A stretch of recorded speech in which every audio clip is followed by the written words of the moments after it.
Bismillah, alhamdulillah, wassalatu wassalam ala rasulillah, amma ba'du.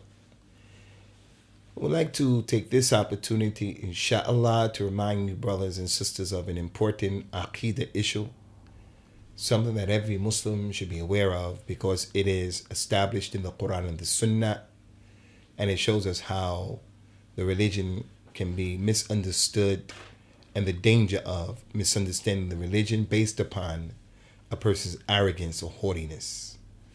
Allah Azza wa Jal commanded Iblis to bow down to Adam, and he refused to bow down.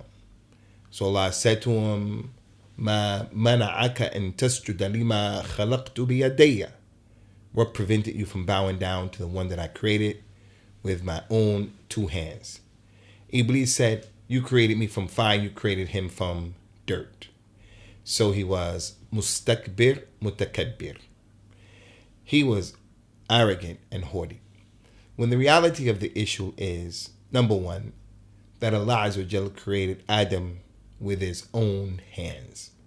And in our aqidah, we should understand that Allah Azza wa Jalla, he has two hands, and both of his hands are right hands, and both of his hands, they befit his majesty. It's not for us to try to figure what's the reality, to ask about the detail.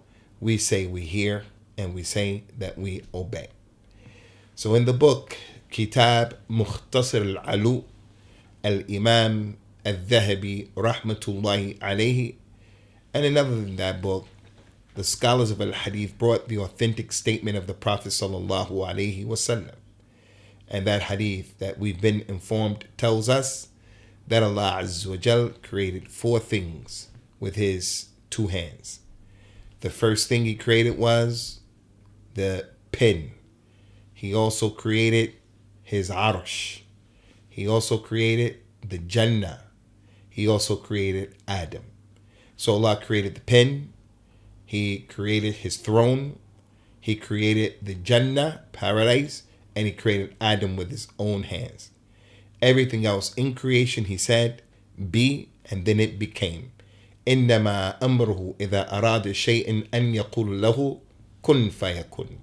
Verily, if he wants something to become, something to happen, he simply says, be, and then it becomes. So this is the reason why, and the wisdom why, the hikmah, the illah, this is the sabab that Allah Azza wa Jalla commanded Iblis to bow down to Adam. But Iblis, not comprehending and not understanding the wisdom, he had his mind on something else. His understanding was on something else. I'm a greater creation than him because I was created from fire. So the moral or the benefit of the issue is for a Muslim to understand that we have to understand the text, the Qur'an and the Sunnah, with what Allah wants us to understand, in the way that Allah wants us to understand, and the way that the Prophet ﷺ wanted us to understand. Also, the benefit of what we're bringing to your attention as well is, in our aqidah, we should know this, that Allah created four things with his hands, the four things that I mentioned, and everything else, he said be, and then it became. His hands didn't touch anything. They were created by the word, like Isa ibn Maryam. Allah Ta'ala said be, and he came into existence. And that's mentioned a number of times in the Qur'an. May Allah Azza wa Jal give us and establish us upon the correct aqidah and the correct understanding, and may he protect us of being those people who put their intellect before the commands and the instructions of Allah Azza wa Jal, as well as his Prophet sallallahu alaihi wasallam.